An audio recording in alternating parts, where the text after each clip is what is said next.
आज हम सीखेंगे इग्निटर कॉइल का प्राइमरी सर्किट।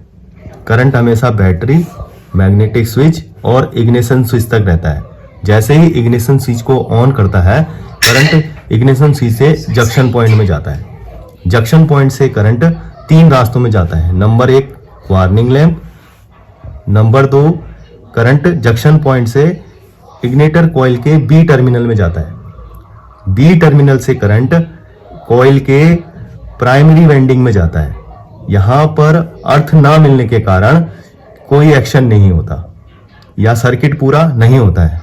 करंट तीसरे रास्ते मेन रिले से ईसीएम से करंट ई टर्मिनल में जाता है। इग्निटर कॉइल के ई टर्मिनल में जाता है और सर्किट पूरा हो जाता है, जिससे प्राइमरी वाइंडिंग मैग्नेटाइज हो जाती है और मैग्नेटिक फ्लक्स बनना शुरू हो जाते हैं और हमारी जो वार्निंग लैंप है वो भी जलना शुरू हो जाती है या जल जाती है। अब हम लेते हैं इग्निटर कॉइल का सेकेंडरी सर्किट। जैसे ही इंजन स्टार्ट होता है, इंजन स्टार्ट होने से केम शाफ्ट के स्क्रू गियर भी घूमना शुरू करता है। केम शाफ्ट के स्क्रू गियर से सेंसर शाफ्ट का ड्रिवन गियर भी घूमना शुरू करता है। ड्रिवन गियर के घूमने से सेंसर शाफ्ट भी घूमना शुरू करती है। सेंसर शाफ्ट के घूमने से सिग्नल रोटर भी घूमना शुरू करता है। जैसे ही सिग्नल रोटर का उभरा हुआ भाग परमानेंट मैग्नेट के पास आता है, परमानेंट मैग्नेट से करंट को इंड्यूस करता है। परमानेंट मैग्नेट से करंट को इंड्यूस करके पिकअप पॉइंट में जाता है। पिकअप पॉइंट को करंट को पास कर देता है। पिकअप पॉइंट से करंट ईसीएम टर्मिनल के द्वारा ईसीएम में चला जाता है। ईसीएम करंट को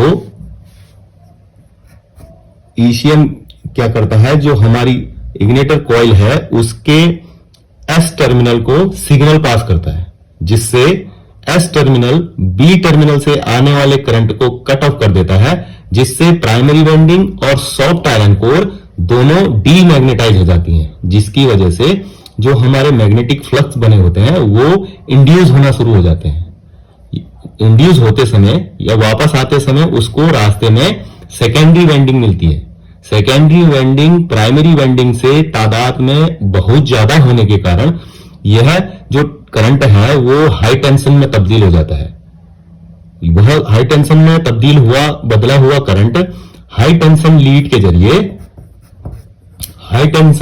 के जरिए स्पार्क प्लग के होते हुए कंबुशन चैम्बर में कंप्रेस किए हुए मिश्रण को फटा देती है और समय पावर स्ट्रोक हो जाता है। पावर स्ट्रोक होने की वजह से इंजन हमारा स्टार्ट हो जाता है।